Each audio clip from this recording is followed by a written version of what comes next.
Guys welcome to alpha institute.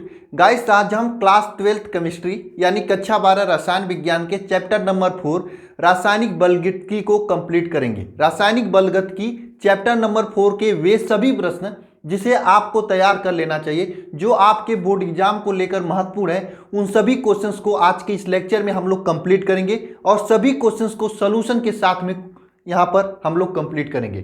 कोशिश करेंगे कि सभी प्रश्न आपको आज ही के लेक्चर में तैयार हो जाएं और आपको याद रखने में आसानी हो। अगर आपको इस क्लास का पीडीएफ चाहिए तो आप मेरे टेलीग्राम चैनल को ज्वाइन कर सकते हैं। टेलीग्राम चैनल का लिंक नीचे डिस्क्रिप्शन में है, जहां पर आपको इस क्लास का पीडीएफ क्लास के होने के बाद 1-2-3 घंटे बाद आपको प्राप्त हो जाएंगी। साथ में आपको टेलीग्राम चैनल पर अन्य क्लासेस का पीडीएफ भी देख सकते हैं और वहां पर जल्दी हम आपको पूरे एनसीईआरटी का सलूशन और फाइनल शार्ट रिवीजन नोट्स वगैरह देने वाले हैं, वो भी आप लोग निःशुल्क टेलीग्राम के जरिए प्राप्त कर सकते हैं। इसीलिए सभी लोग टेलीग्राम चैनल को ज्वाइन कर लीजिएगा, नीचे डिस्क्रिप्शन में लिंक दिया गया है। और जो नए स्टूडेंट हैं आप सभी लोग चैनल को सब्सक्राइब कर लीजिएगा और प्लेलिस्ट में जाकर देखिएगा, वहां पर आप लोगों के क्लास से रिलेटेड बहुत सारे इंपॉर्टेंट लेक्चर पड़े हुए हैं। आप उन सभी लेक्चर का लाभ उठा सकते हैं, जो कि आपके बोर्ड एग्जाम को लेकर काफ़ी हेल्प करेंगे। और सभी लोग एक बार इस वीडियो को लाइक कीजिए, लाइक करके पूरे कंसंट्रेशन के साथ लास्ट तक देखिए। निश्चित रूप से ये सभी प्रश्न आपके तैयार होंगे और पूरा का पूरा चैप्टर आपके इस लेक्चर में तैयार हो जाएगा। इस लेक्चर में पूरा का पूरा चैप्टर को हम लोग कंप्लीट करेंगे, जो भी चैप्टर के इंपॉर्टेंट पोर्शंस हैं, जो उससे आपके बोर्ड एग्जाम में क्वेश्चंस आते हैं। तो गाइस चलिए शुरू करते हैं। गाइस देखिए, यहाँ पर हम पूरे चैप्टर को क्वेश्चन के फॉर्म में कंप्लीट करेंगे, ताकि आपके क्वेश्चन का प्रैक्टिस भी हो जाए और साथ में आपका पूरा चैप्टर भी तैयार हो जाए। तो इस चैप्टर का सबसे पहला प्रश्न, जो कि आपके बोर्ड एग्जाम में भी पूछा जाता है, कि रासायनिक अभिक्रिया की वेग से आप क्या समझते हैं। अभिक्रिया की वेग से आप लोग क्या समझते हैं? तो हम सबसे पहले सीधी सी कंसेप्ट आप लोगों से पूछना चाहता हूं और सभी लोग कमेंट बॉक्स में लिखकर बताएंगे कि किसी भी वेग से आप लोग क्या समझते हैं, वेलोसिटी से आप लोग क्या समझते हैं। जिस प्रकार से आप लोग चैटिंग करते हो अपने दोस्तों से, उसी प्रकार से कमेंट बॉक्स में कमेंट करके आप मुझे बताइए कि आप लोग वेलोसिटी से क्या समझते हैं। वेलोसिटी, वेग। अगर आप लोग वेग से क्या समझते हैं ये समझ लेते हैं तो हम इसे समझाने में मुझे काफी हेल्प होगी। वेलोसिटी, वेग। वेग वही जो आप लोग कक्षा 9 में पढ़े थे। कुछ लोग कहेंगे सर 9 में तो था लेकिन मैंने पढ़ा नहीं था। ठीक है, मैं बता रहा हूं वेलोसिटी क्या होता है। देखिए, वेलोसिटी का मतलब होता है दूरी परिवर्तन के दर को, दूरी या फिर दूरी परिवर्तन बटे समय। दूरी का परिवर्तन, दूरी का मतलब आप यहां से मान लेते हैं आप अपने घर से स्कूल जाते हो, स्कूल या कॉलेज जाते हो।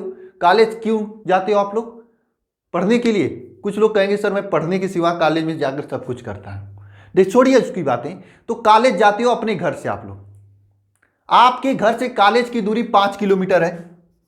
आप लोग इसे 10 मिनट में चले जाते हो। कैसे जाते हो? 10 मिनट में। 10 मिनट में चले जाते हो तो आपका वेग क्या होगा? ये 5 किलोमीटर बटे 10 मिनट। ठीक है, ये आपका वेग होगा जाएगा 1/2 किलोमीटर प्रति मिनट। यह आपका वेग हो जाएगा। कुछ बात समझ में आई? कुल दूरी बटे समय करोगे तो आपकी वेग प्राप्त हो जाएगी।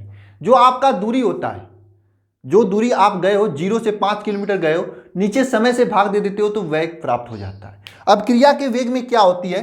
कोई भी रासायनिक अभिक्रिया चलती है, होती है, तो उसमें उसके सांद्रता में परिवर्तन होता है। तो रासायनिक अभिक्रिया के वेग को कहते हैं, सांद्रता में परिवर्तन की दर को रासायनिक अभिक्रिया कहते हैं, रासायनिक अभिक्रिया के वेग कहते हैं। किसी भी रासायनिक अभिक्रिया के सांद्रता में परिवर्तन की दर को उस रासायनिक अभिक्रिया का वेग कहते हैं। यहां पर मैं डिफिनीशन लिखा हूं, किसी रासायनिक अभिक्रिया के अभिकारक के अणुओं की सांद्रता में परिवर्तन की दर को रासायनिक अभिक्रिया का वेग कहते हैं। फिर से आप लोग मेरे साथ डिफिनीशन को दोहराएंगे। किसी भी रासायनिक अभिक्रिया के अभिकारक के अणुओं की सांद्रता में परिवर्तन की दर को क्या कहते हैं? रासायनिक अभिक्रिया की वेग को कहते हैं। ठीक है, देखिए यहां पर हम रासायनिक अभिक्रिया का वेग लिखें। रासायनिक अभिक्रिया का वेग मतलब सांद्रता में परिवर्तन बटे समय अंतराल। यहां पर मैं एक क्वेश्चन के जरिए आपको समझाने की कोशिश किया हूं और ये क्वेश्चन आपके बोर्ड एग्जाम में भी पूछा गया है एक न्यूमेरिकल क्वेश्चन के जरिए। न्यूमेरिकल क्वेश्चन क्या है आपका, एक रासायनिक अपक्रिया ए से बी है, रासायनिक अपक्रिया में सांद्रता जो है 0.6 से 20 मिनट बाद 0.2 हो जाती है। मतलब सांद्रता में परिवर्तन क्या होता है, सांद्रता में परिवर्तन, सांद्रता में परिवर्तन क्या होता है, ध्यानपूर्वक देखिएगा। सबसे पहले देखिए 0.6 था, 0.06 था और 20 मिनट बाद क्या हो जाता है 0.02 था। फिर से समझिएगा, देखिए इसकी जो सांद्रता में परिवर्तन क्या है, सबसे पहले सांद्रता इसका 0.06 यम था और बाद में जिसकी सांद्रता 20 मिनट बाद इसकी सांद्रता 0.02 यम हो जाती है। तो सांद्रता में परिवर्तन क्या हो जाएगा 0.04 यम, यह आपकी सांद्रता में परिवर्तन हो गया। और कितने समय में होती है 20 मिनट में। तो आपका इसका वेग क्या होगा, अभिक्रिया का वेग क्या होगा, अभिक्रिया का वेग, अभिक्रिया का वेग क्या होगा, सांद्रता में परिवर्तन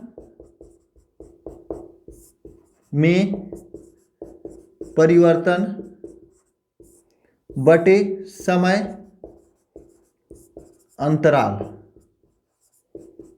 अभिक्रिया का वेग क्या होगा, सांद्रता में परिवर्तन बटे समय अंतराल। अब भाई साहब यहां पे हम सांद्रता में परिवर्तन कितना हुआ है 0.04 यम हुआ है बटे समय अंतराल। समय अंतराल क्या है आपका 20 मिनट।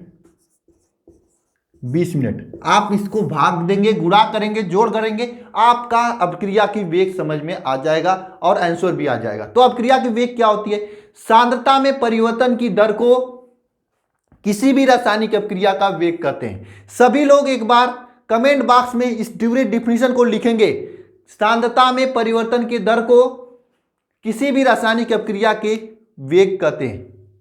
किसी भी रासायनिक अभिक्रिया के अभिकारक के अणुओं की सांद्रता में परिवर्तन की दर को किसी भी रासायनिक अभिक्रिया का वेग कहते हैं। ठीक है, छोटा सा कंसेप्ट है, सांद्रता में परिवर्तन बटे समय अंतराल, बस आपकी रासायनिक अभिक्रिया का वेग आ जाएगा। अगर आपके बोर्ड एग्जाम में ऐसा कोई क्वेश्चन पूछ ले तो आप लोग आसानी से कर लोगे। बोलिए, कोई रासायनिक अभिक्रिया दे दे और उसकी सांद्रता में परिवर्तन बता दे कि इतने टाइम बाद इतनी सांद्रता रह जाती है, तो आप लोग आसानी से कर लोगे ना। सांद्रता में परिवर्तन कर दोगे, मतलब अधिक सांद्रता में से कम सांद्रता को घटा दोगे। सीधी सी बात, अगर कोई 10 किलो लेकर आएगा तो वो परिवर्तन होगा तो वो 5 किलो 4 किलो 3 किलो ही रहेगा, कम ही होगा, बढ़ेगा नहीं। अगर आप जिंदगी में जमीन पर या नीचे धरती पर आए हो तो आपका उम्र धीरे धीरे कम ही हो रहा है, कम ही हो रहा है ना। अगर आप लोग पहले 60 साल जीना था तो आप लोग अपनी जिंदगी का 15 साल जी चुके हो, 15 ईयर हो चुका है, मतलब आपकी जिंदगी की 15 साल कम हो चुका है। इसी तरह अगर कोई घर से, मतलब कोई सांद्रता में अगर पहले 6 यम था, उसके बाद 20 मिनट बाद उसकी सांद्रता घटकर 0.2 यम हो जाती है, तो सांद्रता में कितना परिवर्तन हुआ, कितना कमी हुआ, इसे आप लोग निकाल सकते हो आसानी से। तो ये प्रश्न आपको समझ में आया है, पूरा ये रासायनिक अभिक्रिया की कंसेप्ट आपको समझ में आया है। तो एक बार सभी लोग वीडियो को लाइक करेंगे, लाइक करने के बाद इसे नोट करेंगे। वैसे मैं इसका PDF टेलीग्राम चैनल पर दे दूंगा। तो नेक्स्ट क्वेश्चन की ओर चलते हैं, औसत वेग की तरफ, जो कि क्वेश्चन नंबर 2 है। मैं देखिए साथ में 1-2 न्यूमेरिकल भी कराऊंगा, तो आप लोग आपको सिद्ध मत करना, बस मेहनत करना।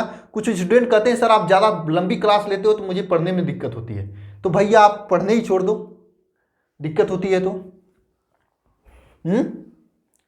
पढ़ने ही छोड़ दो। और कौन सा उपाय आपके पास।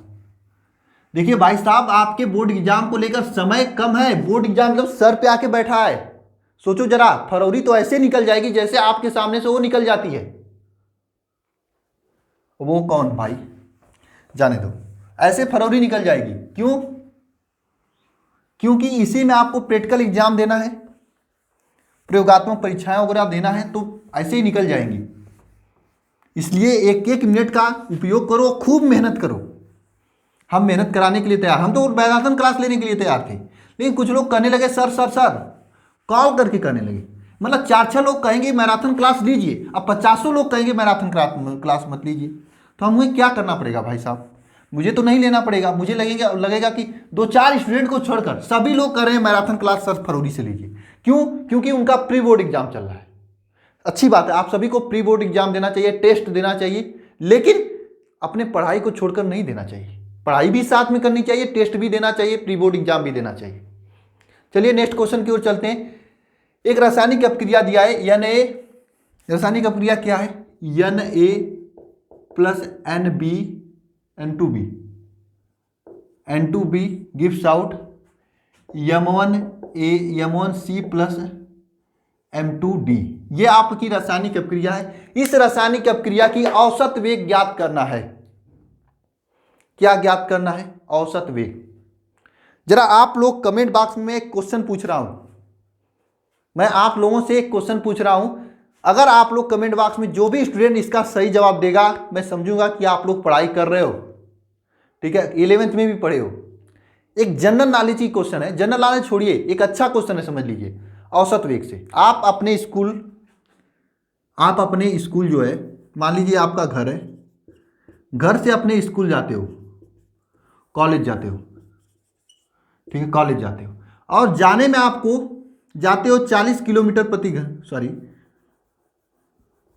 50 किलोमीटर प्रति घंटा से, और रिटर्न आते हो 50 किलोमीटर प्रति घंटा से की रफ्तार से, ठीक है। यानी आप जाते भी हो 50 किलोमीटर प्रति घंटा से, आते भी हो 50 किलोमीटर प्रति घंटा से, तो आपका औसत वेग क्या होगा? मैं इसका जवाब नहीं बताऊंगा, कमेंट बॉक्स में कमेंट करके बताना।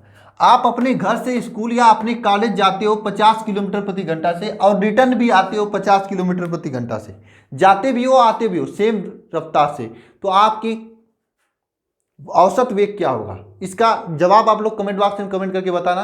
अगर इसको नहीं निकाल सकते हो सकता है इसमें कुछ कम दिए हैं हम लोग, अगर आप नहीं निकाल सकते हो तो भी बताना कि सर नहीं आ रहा है, ये सवाल गलत है, क्या आपको लग रहा है मुझे जरा बताना, तो तब आपको औसत वेग का कंसेप्ट समझ में आएगा।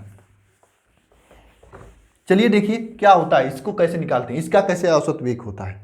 देखिए इस रासायनिक अपक्रिया की औसत वेग निकालने के लिए आपको क्या करना पड़ेगा, ध्यानपूर्वक देखिएगा आप लोग। देखिए यहां से ए से आपका बी बन रहा है, मतलब ए क्या हो रहा है? विलुप्त हो रहा है।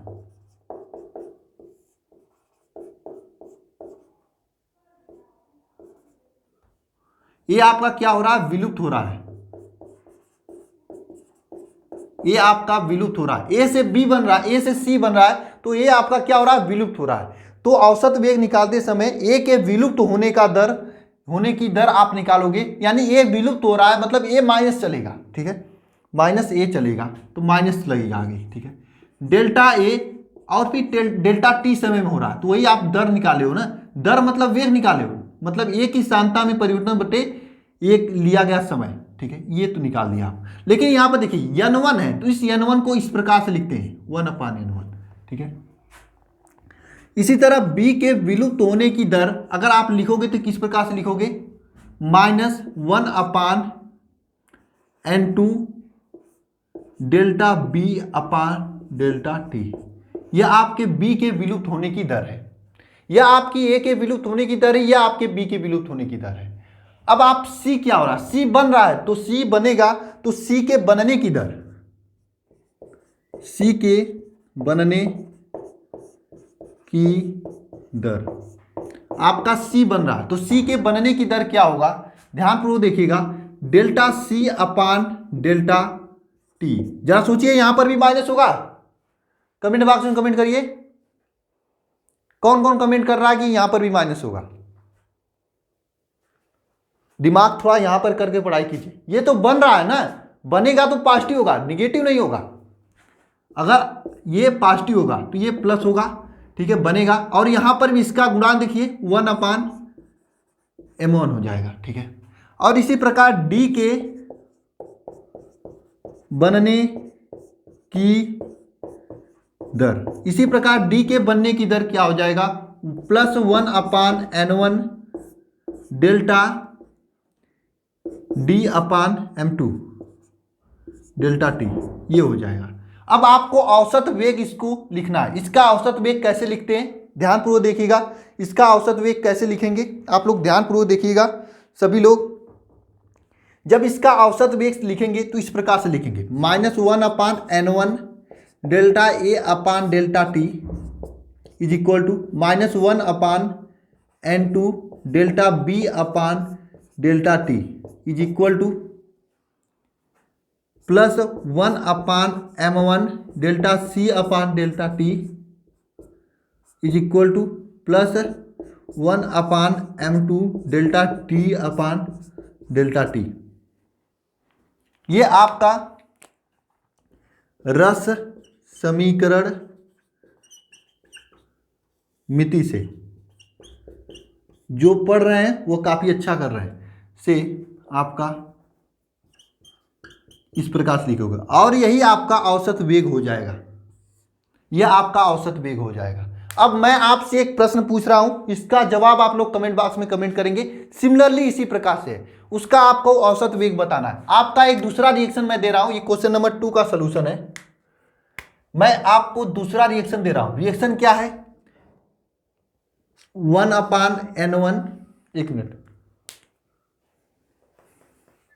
देखिए, रिएक्शन आपका ये है 1 अपान X1A प्लस BY2 BX2 लिख लो, ठीक है।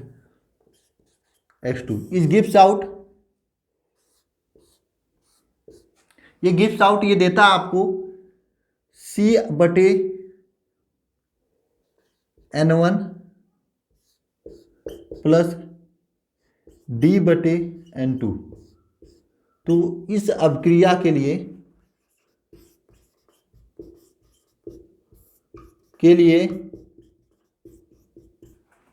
औसत वेग,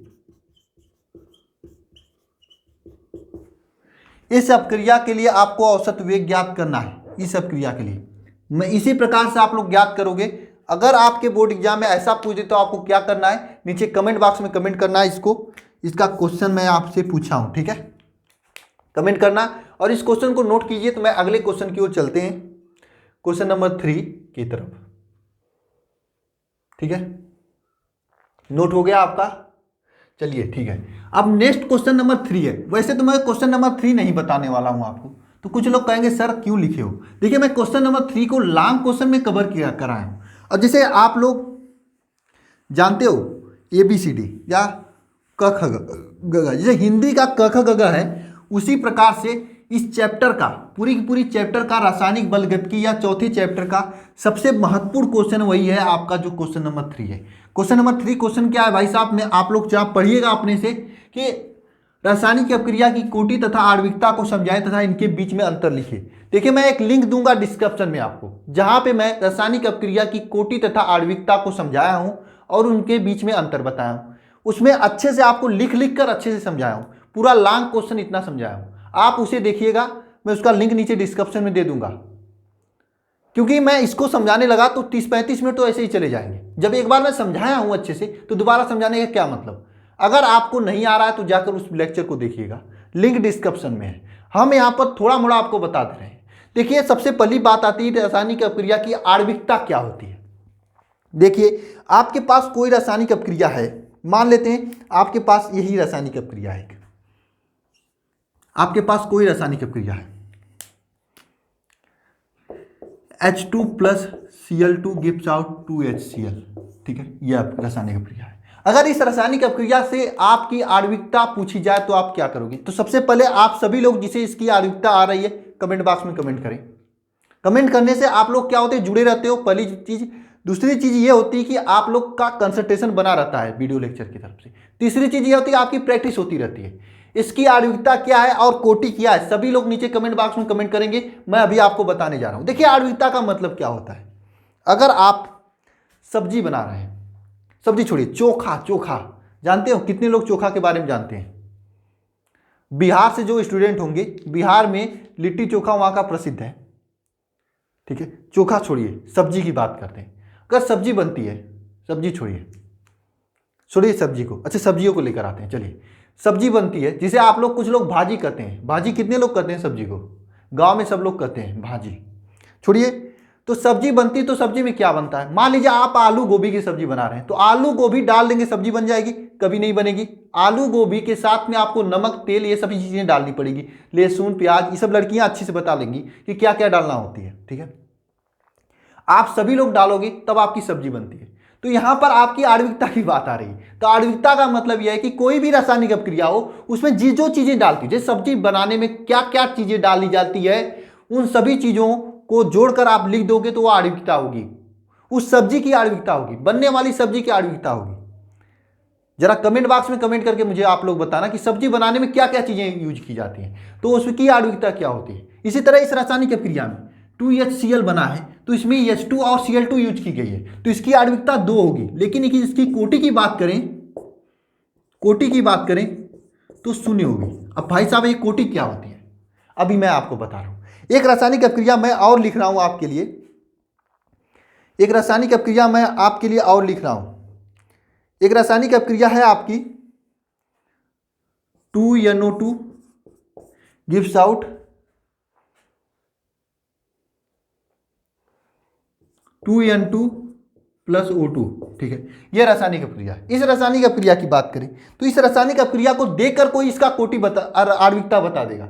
कितनी है इसकी आणविकता, क्योंकि 2NO2 को लिए गए तो इसकी आणविकता 2 है। लेकिन कोटि भाई साहब इसका क्या होगा, और इसकी कोटि 0 होगी। क्यों होगी 0, आपके दिमाग में क्वेश्चन होगा। एक और एग्जांपल करते हैं, एक और एग्जांपल, शानदार एग्जांपल करते हैं आपके सामने। एक शानदार एग्जांपल हम आपके सामने करते हैं। मान लेते हैं आपके पास रिएक्शन ये है C12H22O11, ये आपका क्या है, सुक्रोज है। C12H22O11, इसका हम जल के साथ क्रिया करा देते हैं H2O के साथ, तो आपका बनेगा C6H12O6 प्लस C6H12O6।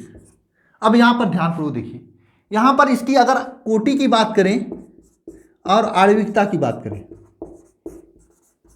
अब देखिए सीधी सी बात है, इस सब्जी बन रही है, समझ लीजिए आपका सुक्रोज है, इसमें पानी डालकर इसमें आपका ग्लूकोज वगैरह बन रहा है, ठीक है। तो इसकी आणविकता क्या होगी, इसकी आणविकता क्या होगी, इसमें 2 अणु भाग लिए हैं रासायनिक अपक्रिया में, तो इसकी आणविकता 2 होगी, लेकिन कोटि 1 होगी। क्यों सर, यहां पे तो 2 लोग किए थे, आप 0 लिखे, यहां पर 1 लोग किए थे 0 लिखे, यहां पर भी 2 लोग किए थे लेकिन आपने 0 क्यों लिखा। आप लोग सोच रहे होंगे क्योंकि कोटि सबसे अलग होती है। मैं कोटि को समझा दे रहा हूं लेकिन लिखाऊंगा नहीं, लिखना है तो आप लोग चले जाना वहां पे। देखिए कोटि क्या होती है, किसी भी रासायनिक अपक्रिया की कोटि उस रासायनिक अपक्रिया में भाग लेने वाले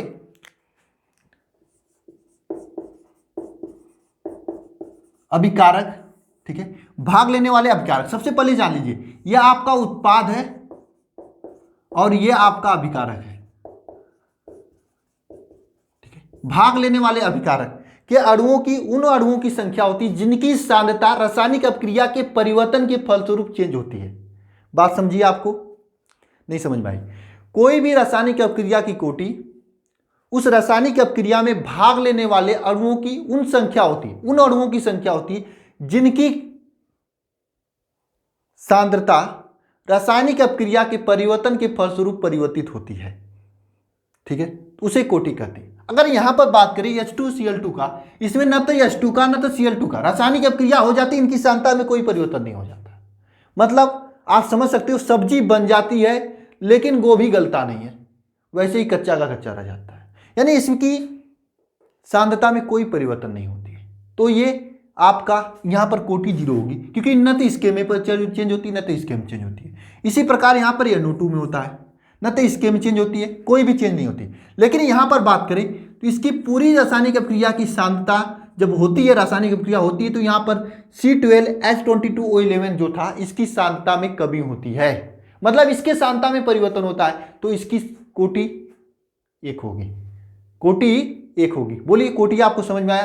किसी भी रासायनिक अपक्रिया में भाग लेने वाले उन अणुओं की संख्या जिनकी सांद्रता रासायनिक अपक्रिया के परिवर्तन के फलस्वरूप चेंज होती है, परिवर्तित होती है, उसे रासायनिक अपक्रिया की कोटि कहते हैं।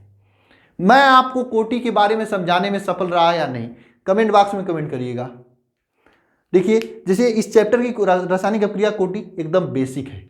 तो चलिए नेक्स्ट क्वेश्चन की ओर चलते हैं, और इनके बीच में अंतर भी आपको बताना है। तो अंतर आपको उसी जगह जाके देख लेना, उसी वीडियो में बहुत अच्छे से बताया हूँ मैं, ठीक है। पूरा अंतर लिख लिख कर बताया, लेकिन यहाँ पर मैं आपको समझा चुका हूँ कि रासायनिक अपक्रिया की कोटि क्या होती है, ठीक है। अब देखिए यहाँ पर शून्य कोटि की अपक्रिया के बारे में आपको समझाना है। शून्य कोटि की अपक्रिया के लिए सूत्र लिखना है और सब कुछ चीजें करना है। तो मैं शून्य कोटि की अपक्रिया आपको बता रहा हूँ क्या होता है। हेडिंग करिएगा शून्य कोटि की अपक्रिया, क्वेश्चन नंबर 4, शून्य कोटि की अपक्रिया। एक बार सभी लोग हेडिंग करेंगे शून्य कोटि की अपक्रिया। तो मैं शुरू करता हूं।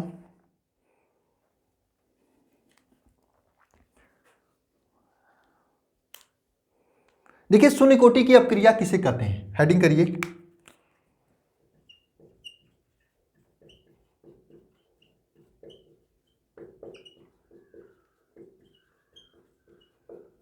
शून्य कोटि की अपक्रिया, हेडिंग करिए आप लोग। क्या होता है शून्य कोटि की अपक्रिया? देखिए किसी भी रासायनिक अपक्रिया के अगर कोई भी रासायनिक अपक्रिया जिसके परिवर्तन के फलस्वरूप अभिकारक के एक भी अणु की सांद्रता परिवर्तित न हो, अभिकारक के एक भी अणु की सांद्रता परिवर्तित न हो, तो ऐसी रासायनिक अपक्रिया को शून्य कोटि की अपक्रिया कहते हैं। बोलिए डिफिनेशन लिखना जरूरी है? नहीं लिखना जरूरी मेरे हिसाब से। इसमें रासायनिक अपक्रिया के परिवर्तन के फलस्वरूप अभिकारक के एक भी अणु की सांद्रता में परिवर्तन नहीं होती है। लिख सकते हैं आप लोग, रासायनिक अभिक्रिया के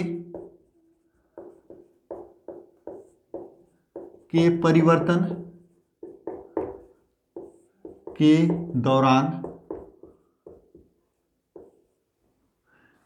अभिकारक के एक भी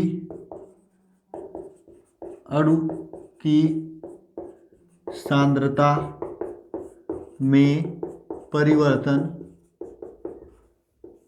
नहीं होता है। बात समझ में आई आप लोगों को? नहीं होता है मतलब रासायनिक अपक्रिया के परिवर्तन के दौरान अभिकारक के एक भी अणु की सांद्रता में परिवर्तन नहीं होती। अब हम यहाँ पर रासायनिक अपक्रिया की एक एग्जाम्पल लिख रहे हैं जो आपको मैंने बताया था, H2 + Cl2 gives out HCl 2HCl। यहां पर देखिए इसकी कोटि क्या होगी?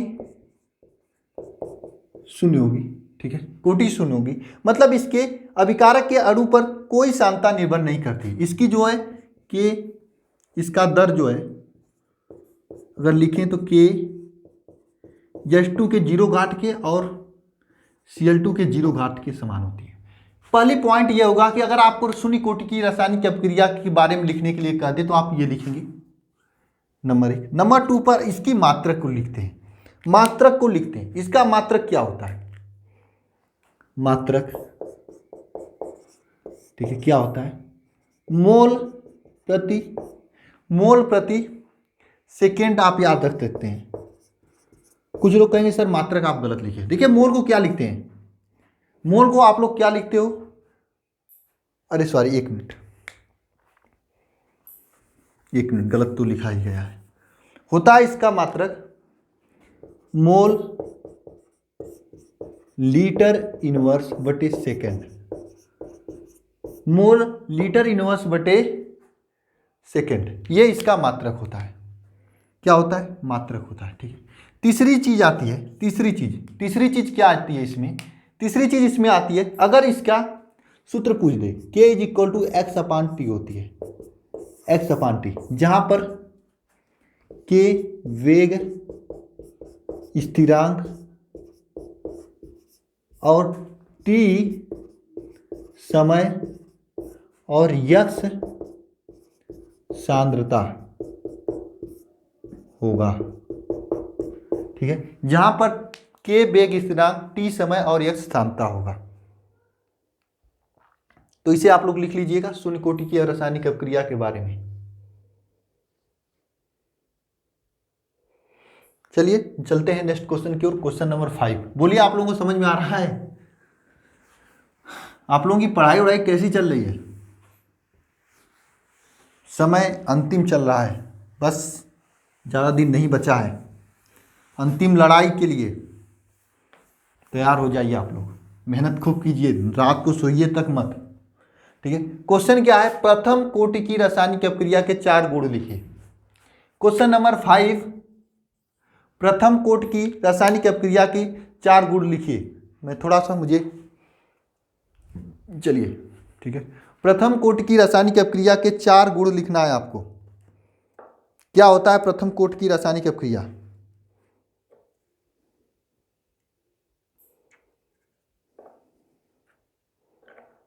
एक मिनट रुकिए आप लोग, थोड़ा स्याही।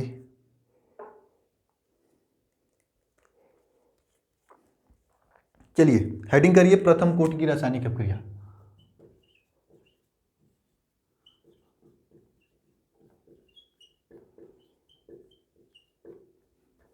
प्रथम कोटि की अपक्रिया,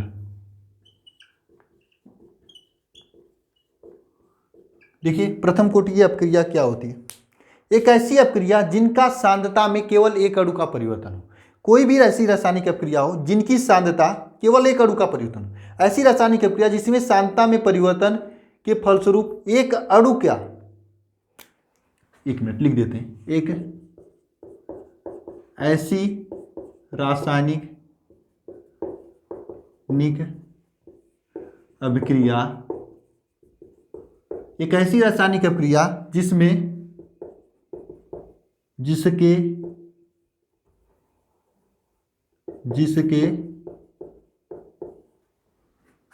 परिवर्तन के दौरान अभिकारक के एक अणु की सांद्रता में परिवर्तन होता है।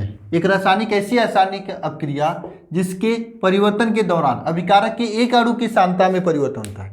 अभिकारक के एक अणु की सांद्रता में परिवर्तन होता है। अगर इसकी एग्जाम्पल लिखना हो आपको तो एग्जाम्पल लिख सकते हो 2N2O5। 2N2O5 is gives out 2N2O5 is gives out 4NO2 plus O2। यह आपका एग्जाम्पल है। इसमें जब रासायनिक अपक्रिया में परिवर्तन होता है, इसका जब वेग लिखते हो, वेग तो कैसे लिखोगे, N2O5 के पावर 1। ठीक है, यानी कि इसकी कोटि 1 होती है। ठीक है, देखिए रासायनिक अपक्रिया की कोटि 1 होती है। इसमें हम आपको बता रहे हैं इसका वेग स्थिरांक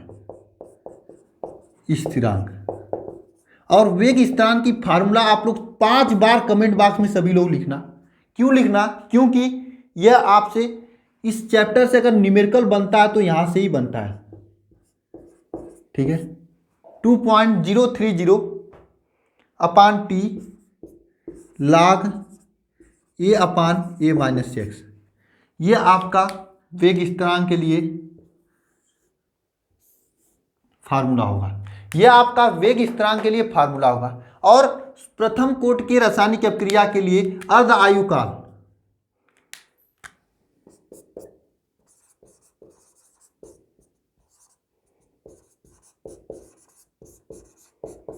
अर्धायुकाल क्या होता है भाई साहब? वह समय जिसमें रासायनिक अपक्रिया में भाग लेने वाले अणुओं की सांद्रता आधी रह जाए, यानी आधा खत्म हो जाए, तो उसे कहते हैं अर्धायुकाल। और अर्धायुकाल क्या होता है? T इज इक्वल टू प्रथम कोटि की रासायनिक अपक्रिया के लिए अर्धायुकाल 0.693 अपान के। अब मैं आपको बताऊं, आपके बोर्ड एग्जाम में अगर कोटि अपक्रिया से प्रश्न नहीं बनता है तो आपसे न्यूमेरिकल बनता है। न्यूमेरिकल क्या पूछेगा? यहां पर आपको कभी टी का देके यानी अर्धायुक समय देकर आपके लिए वेग स्थिरांक का मान पूछ लेगा, और कभी कभी वेग स्थिरांक का मान देकर समय पूछ लेगा। कुछ भी पूछे, दोनों हाथ में आपके लड्डू होंगे, आप उसका आंसर दे सकोगे। मैं यहाँ पे फार्मूला बताया हूँ, आगे चल के एक बार मैं और पढ़ाऊंगा। मैं एक ही साथ सब कुछ पढ़ा देता, न्यूमेरिकल भी और थ्योरेटिकल भी, लेकिन मैं ऐसा नहीं करता हूँ। एक बार आपको न्यूमेरिकल बताता हूँ, एक बार मैं थ्योरेटिकल बताऊंगा। जब मैं न्यूमेरिकल बताऊंगा आप एक बार इससे परिचित होंगे। जो पहली बार पढ़ रहे हैं उनके लिए मैं बता रहा हूँ, जो दूसरी बार पढ़ रहे हैं उनको टेंशन नहीं लेना। उनके लिए अभी हम न्यूमेरिकल और जो इंपॉर्टेंट क्वेश्चन है सबको एक ही साथ करके डालने स्टार्ट करूंगा, एक एक चैप्टर का। एक बार मैं जब बताऊंगा आप इसका न्यूमेरिकल पढ़ोगे, सॉरी इसका थ्योरेटिकल पढ़ोगे, अगली बार जब मैं न्यूमेरिकल पढ़ाऊंगा तो फिर इसका आपका रिवीजन हो जाएगा। एक बार रिवीजन होगा, एक बार न्यूमेरिकल के दिया, दो बार एक चीज को पढ़ोगे तो आपके दिमाग में बैठ जाएगा, इसलिए मैं एक ही साथ नहीं पढ़ाता हूं आपको, ठीक है। तो इसका इस प्रकार से अर्धआयुकाल ये होता है, ठीक है। अब इसकी मात्रक की बात करें, मात्रक, इसका मात्रक होता है 1/, समय, या फिर आप लिख सकते हो सेकेंड इनवर्स। सेकेंड इनवर्स इसका मात्रक आप लोग सेकेंड इनवर्स भी लिख सकते हो। मैं आपको एक ट्रिक बता रहा हूं, ट्रिक बता रहा हूं जिससे आप किसी भी रासायनिक अपक्रिया की कूट की मात्रक लिख सकते हो। ट्रिक क्या है? मोल प्रति लीटर, ठीक है, पावर 1 - n, इसको हम पावर क्या है 1 - n, ठीक है। मोल प्रति लीटर अप के पावर 1 - n, ठीक है, बटे मोल प्रति लीटर के पावर 1 - n बटे सेकेंड इनवर्स या सेकंड, ठीक है। यह है आपके पास। अगर यहां पर एक रख दिए तो आपका जो बनेगा वह आपका बन जाएगा प्रथम कोट की अपक्रिया की मात्रा। n बराबर अगर 1 लिखते हो तो ये 0 हो जाएगा, तो यह आपका मोल प्रति लीटर के पावर 0 हो जाएगा, तो ऊपर सब कुछ 0 हो जाएगा, नीचे बचेगा सेकंड, और यही आपकी प्रथम कोटि की रासायनिक अपक्रिया की मात्रक होती है। अगर 0 रखोगे तो आपकी प्रथम कोटि की शून्य कोटि के लिए बन जाएगा, शून्य कोटि के लिए n का मान 0 होता है। अगर 2 रखोगे तो यह बन जाएगा 2 कोटि की रासायनिक अपक्रिया की मात्रक, ठीक है। तो इसे आप नोट करिएगा, सभी लोग इसे खटाखट नोट करिएगा। लेक्चर लंबा हो रहा है लेकिन आप लोग पढ़ाई कीजिए अच्छे से, नोट करिएगा। तो हम चलते हैं सेकंड 6 क्वेश्चन की तरफ। चलिए क्वेश्चन नंबर 6। क्वेश्चन नंबर 6 क्या आपसे पूछा है? आभासी तथा एकाण्विक अपक्रिया के बारे में बताइए। तो आभासी क्या होता है? वही जो जिसमें आप लोग जी रहे हो, आभासी, एक आभासी दुनिया, ठीक है। क्वेश्चन नंबर 6, क्वेश्चन नंबर 6, ठीक है। क्या आभासी तथा एकाण्विक अपक्रिया को बारे में समझाइए। देखिए आभासी तथा एकाण्विक अपक्रिया की ऐसी रासायनिक अपक्रिया जिसकी आणविकता 2 हो लेकिन कोटि 1 हो, आणविकता 2 हो लेकिन कोटि 1 हो, ऐसे रासायनिक अपक्रिया को कहते हैं आभासी तथा एकाण्विक अपक्रिया। ऐसी रासायनिक अपक्रिया जिसकी आणविकता 2 हो तथा कोटि 1 हो,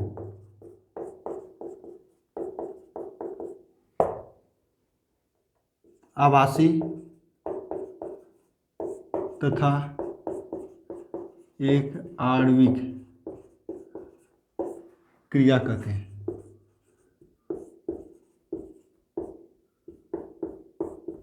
कुछ लोग पूछेंगे सर ऐसी कोई रासायनिक अपक्रिया भी होती है क्या? तो मैं कहूंगा अरे यार कैसे पढ़ रहे हो आप लोग, स्टार्टिंग में तो मैं आपको बताया था एक रासायनिक अपक्रिया, ये सुक्रोज वाला C12H22O11 C12H22O11 प्लस H2O वाला gives out C6H11 C6H12O6 C6H12O6 plus C6H12O6, ठीक है। ये आपका एग्जाम्पल है। इसकी कोटि क्या है? 1 है। आणविकता क्या है? सब्जी कितने चीजों से मिलकर बनी है? 2 चीजों से, तो 2 होगा।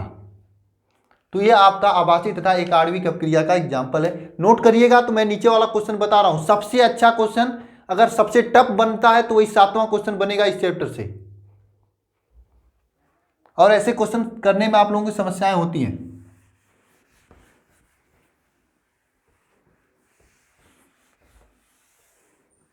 क्वेश्चन नंबर 7 क्या है? देखिए आपसे यहाँ पर दो रासायनिक अपक्रिया पूछा है। क्या दिया है आपको? NO2 plus CO gives out NO plus CO2। इसका आपसे दर पूछा है। दर क्या पूछा है? दर पूछा है। लेकिन यह रासायनिक अपक्रिया का जो क्रिया विधि है, क्रिया विधि, रासायनिक अपक्रिया की जो क्रिया विधि है, क्रिया विधि इस प्रकार से है। पहले NO2 बनता है प्लस NO2, दो NO2 मिलकर आपका बनाते हैं NO प्लस NO3। ये मंद अपक्रिया है। दूसरी क्रिया विधि में क्या है? NO3 है प्लस CO है, gives out CO2 plus NO2। यह आपका तीव्र अपक्रिया है। यह आपका मंद है, यह आपका तीव्र है। भाई साहब इसका दर पूछा है। दर पूछा है। दर कैसे निकाला जाता है? देखिए ध्यानपूर्वक आपके सामने से, इसको हम तेजी से कर रहे हैं। आप कुछ बता पा रहे हो कितने बार कर रहे हैं? आपको तेजी से कुछ मैं इसको कर रहा हूं तो आप बता पाओगे? नहीं बता पाओगे। इसी जगह पे इसको मैं ऐसे ऐसे धीरे धीरे हिला रहा हूं, इसे धीरे धीरे हिला रहा हूं, ठीक है। इसको धीरे धीरे जब मैं हिला रहा हूं तो आप आसानी से बता दे रहे हो कि मैं धीरे धीरे हिला रहा हूं, ठीक है। कितने बार हिलाया? 1 2 3 4। कितने बार हिलाया? नहीं पता आपको, ठीक है। उसी प्रकार से यहां पर जो तीव्र अपक्रिया होती है, तीव्र अपक्रिया की दर हम लोग नहीं निकाल सकते। बलगतिकी में उन्हीं सभी अपक्रियाओं का अध्ययन किया जाता है जिसकी दर हम लोग ज्ञात कर सकते हैं, जो मंद गति से चलता है, जो मंद बुद्धि के होते हैं। तो इसमें मंद गति की अपक्रिया यह है। इसमें कितने अणु भाग लिए हैं? 2 NO2 के। तो इसका दर क्या होगा? दर जो होगा कि इसका जो दर होगा यह आपको NO2 के स्क्वायर के बराबर होगा। इसका जो दर होगा NO2 के स्क्वायर के बराबर होगा, ठीक है। NO2 के स्क्वायर के बराबर होगा। यह आपका दर हो गया, ठीक है। यह क्वेश्चन नंबर 7 हो गया। अब क्वेश्चन नंबर 8 की ओर चलते हैं। इसे नोट करिए तो चलते हैं क्वेश्चन नंबर 8। ऐसी एक क्वेश्चन मैं और आपको दे दूं क्या? चलिए जाने दीजिए, नहीं दे रहा हूं, मैं आपको प्रैक्टिस करा दूंगा, एक टेस्ट में दे दूंगा। टेस्ट भी आपका अगले संडे को केमिस्ट्री का होगा, याद रखिएगा आप लोग। केमिस्ट्री में आप समझिए पूरा, तब तक मैं डी और एफ ब्लॉक तक पढ़ा रखा हूँगा। डी और एफ ब्लॉक तक टेस्ट होगा, रिएक्शन और न्यूमेरिकल को छोड़कर बचेगा केवल रिएक्शन और न्यूमेरिकल। आपके फिजिकल केमिस्ट्री के कुछ न्यूमेरिकल बचेंगे, जो कि मेरे पास 50 न्यूमेरिकल हैं फिजिकल केमिस्ट्री के, मैं आपको कराऊंगा।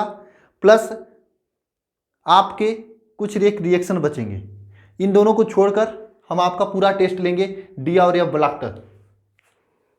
चलिए क्वेश्चन क्या है? रासायनिक अपक्रिया को प्रभावित करने वाले कारक।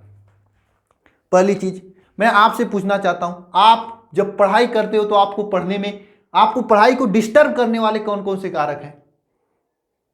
कौन कौन से कारक हैं? सोचिए जरा, कमेंट बॉक्स में कमेंट करिएगा आप लोग। पहला कारक तो आपका मोबाइल ही होगा। आप लोग मोबाइल में यूट्यूब पर वीडियो लेक्चर के अलावा सब लोग सब कुछ देखते हो। मतलब वीडियो लेक्चर नहीं देखते हो, आप सब कुछ देखते हो। कम से कम कभी कभी आप दिमाग भटक उटक गया तो आप लोग वीडियो लेक्चर गलती से खोल देते हो।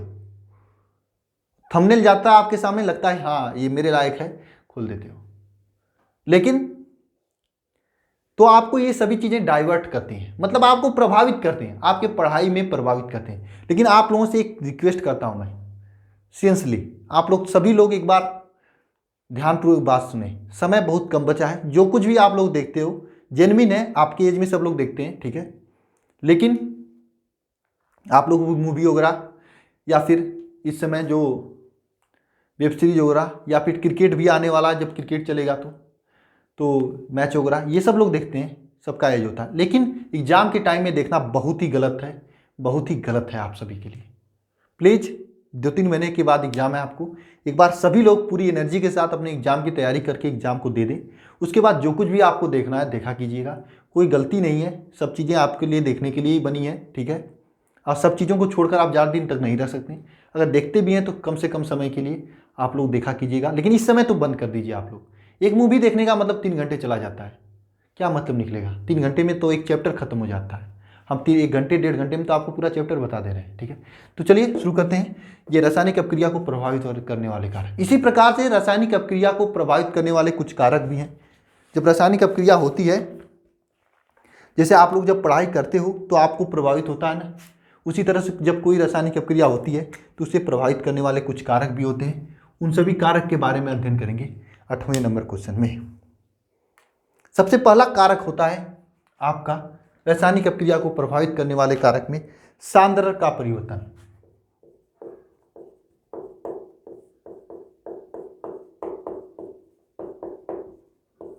सांद्रता का परिवर्तन, देखिए सांद्रता में परिवर्तन करते हैं तो रासायनिक अपक्रिया में परिवर्तित हो जाती है।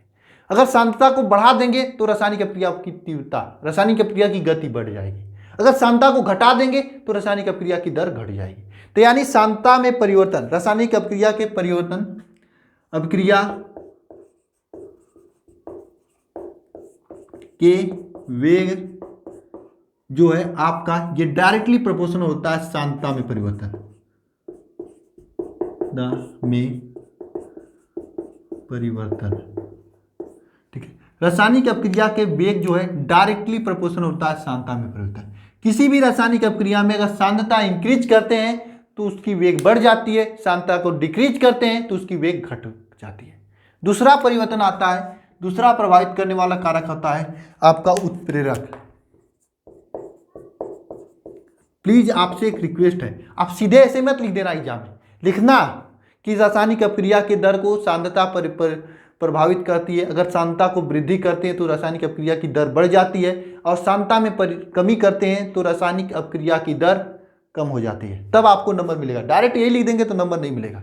मुझे मालूम है कि आपको समझ में आया, आप लिख लोगे। ठीक है, देखिए रासायनिक अपक्रिया की दर जो है वह उत्प्रेरक भी प्रभावित करता है। उत्प्रेरक किसी भी रासायनिक अपक्रिया की दर को बढ़ा भी सकता है, घटा भी सकता है, डिपेंड करता है कि उत्प्रेरक किस प्रकार से है। अगर धनात्मक उत्प्रेरक है, आपको मैं एग्जांपल लेता हूं, जाने दीजिए। ठीक है, रासायनिक अपक्रिया की दर को जो है उत्प्रेरक घटा भी सकता है, बढ़ा भी सकता है। अगर वह धनात्मक उत्प्रेरक है तो रासायनिक अपक्रिया की दर को बढ़ाएगा, अगर ऋणात्मक उत्प्रेरक है तो रासायनिक अपक्रिया की दर को घटाएगा। समझ लीजिए, आप सीधी सीधे आप कॉलेज में हो, अपने किसी दोस्त के साथ, दोस्त नहीं दुश्मन के साथ लड़ाई कर रहे हो। अगर वहां पर एक अच्छा खासा लड़का आएगा जो आपकी एज का होगा, वो कहेगा मार सर मार मार, मतलब आपको ज्यादा प्रभावित करेगा, आपको मारने के लिए उत्प्रेरित करेगा। उसी जगह पर कोई एक हमारे जैसा सज्जन या कोई एक एजेड या फिर कोई टीचर वगैरह आएगा तो कहेगा लो हटो हटो, मार करने में कुछ नहीं गया है। ठीक है, समझाएगा आप लोगों को, तो वह ऋणात्मक उत्प्रेरक होता है। ये धनात्मक उत्प्रेरक वैसे होते हैं जो आपकी रासायनिक अपक्रिया की दर को बढ़ा देंगे। खुदा आपको गुस्सा है उसको मारने की, उसी में 2 चूड़ी आपको चढ़ा देगा। 2 चूड़ी चढ़ाने के बाद आप उसको क्या क्या फोड़ोगे मुझे नहीं मालूम, सर फोड़ोगे कि नाक फोड़ोगे। ठीक है, तो आपका धनात्मक उत्प्रेरक होगा। और जो ऋणात्मक उत्प्रेरक होगा वो आपकी जो रासायनिक अपक्रिया की दर को है उसको घटा देता है। तो आप लोग यहां पर लिखोगे उत्प्रेरक, उत्प्रेरक किसी रासायनिक अभिक्रिया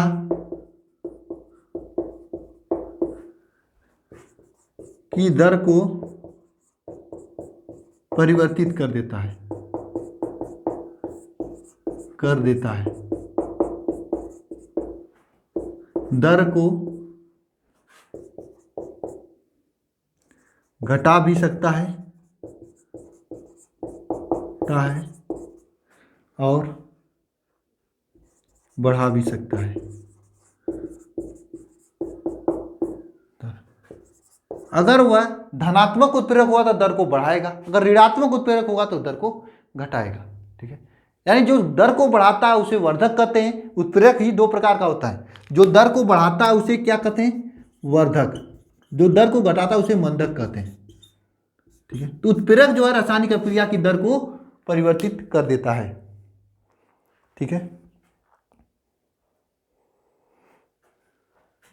ठीक है, तो इराइजर का, हाँ ठीक है, इसे आप लोग लिखिएगा। एक और कारक है जो कि मैं आपको बताऊंगा, कारक हुआ है तीसरा, क्या कारक, मंदक, सॉरी ताप, टेम्परेचर। किसी भी रासायनिक अपक्रिया में अगर उसका टेम्परेचर अधिक कर दो तो रासायनिक अपक्रिया की दर बढ़ जाती है। यानी रासायनिक अपक्रिया की दर टेम्परेचर के बढ़ाने पर बढ़ती है। यानी कुछ एक रासायनिक अभिक्रिया को छोड़कर। देखिए रासायनिक अभिक्रिया भी आपको मालूम है दो प्रकार की होती है, ऊष्माक्षेपी अभिक्रिया, ऊष्माशोषी अभिक्रिया। आप लासा तेलिए का नियम पढ़े होंगे, पढ़े हैं या शायद हाँ फर्स्ट ईयर में होगा आपकी। लासा तेलिए का नियम, लासा तेलिए के नियम के आधार पर आप उसका निर्धारण कर सकते हो। कुछ ऐसी रासायनिक अभिक्रिया होती हैं जिसमें ताप बढ़ाने पर उस रासायनिक अभिक्रिया की दर बढ़ जाती है। कुछ ऐसी रासायनिक अभिक्रिया ऐसी भी होती हैं जिसमें ताप बढ़ाने पर उस रासायनिक अभिक्रिया की दर घट जाती है। जरा आप लोग कमेंट बॉक्स में कमेंट करके मुझे बताना कि कमेंट बॉक्स में क्या कमेंट करना आपको। हैबर विधि द्वारा जब अमोनिया बनाते हैं तो अमोनिया बनाते समय ताप को अगर हम इंक्रीज करते हैं तो अमोनिया बनना बढ़ता है या कम होता है, मतलब रासायनिक अभिक्रिया बढ़ती है, रासायनिक अभिक्रिया का वेग बढ़ता है या फिर स्लो होता है, ये आप कमेंट बॉक्स में कमेंट करके बताना। और ताप का प्रभाव मैं आपको समझा दिया हूँ। ताप का प्रभाव क्या होता है कि ये जरूरी नहीं ताप बढ़ाएंगे तो कोई रासायनिक अभिक्रिया बढ़ेगी ही बढ़ेगी, कोई भी निश्चित नहीं है, डिपेंड करता है कि वो रासायनिक अभिक्रिया ऊष्माक्षेपी या ऊष्माशोषी है, ठीक है। लेकिन सामान्यतः देखा जाए तो ताप बढ़ाने पर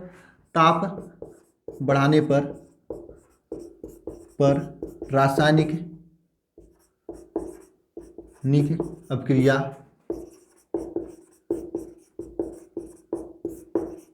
की दर बढ़ती है। ताप बढ़ाने पर रासायनिक अभिक्रिया की दर बढ़ती है सामान्यतः, ठीक है। एक टर्म आता है ताप गुणांक, म्यू। ताप गुणांक क्या होता है? देखिए ताप गुणांक म्यू इज इक्वल टू क्या होता है? म्यू इज इक्वल टू होता है T + 10 डिग्री सेंटीग्रेड बटे T। किसी भी रासायनिक अभिक्रिया का वेग T डिग्री सेंटीग्रेड पर, उसके बाद उसकी वेग को बढ़ाकर 10 डिग्री सेंटीग्रेड और बढ़ाते हैं। जैसे मान लेते हैं कोई रासायनिक अभिक्रिया पहले 25 डिग्री सेंटीग्रेड पर हम मापे, फिर 35 डिग्री सेंटीग्रेड पर माप लें, तो इसके अनुपात को क्या कहते हैं? ताप गुणांक कहते हैं। इसे के अनुपात को क्या कहते हैं? ताप गुणांक कहते हैं, ठीक है। इसे भी आप लोग नोट कर लीजिएगा, ठीक है। ये पूरे को नोट कीजिएगा। क्वेश्चन बहुत अच्छा रहा, मुझे उम्मीद है कि इस चैप्टर के सभी इंपॉर्टेंट क्वेश्चन मैं टच किया हूँ, कुछ एक को छोड़कर, और वे क्वेश्चन लॉन्ग में होंगे तो लॉन्ग में मैं उसे कंप्लीट कर दूंगा। और इस चैप्टर से जो भी न्यूमेरिकल प्रश्न आते हैं उन सभी न्यूमेरिकल क्वेश्चंस को हम लोग कंप्लीट करेंगे। तो इस वीडियो में बस इतना ही। आप सभी लोग लेक्चर को एक बार लाइक करिएगा, अपने दोस्तों के पास शेयर करिएगा। मिलते हैं नेक्स्ट लेक्चर में, धन्यवाद।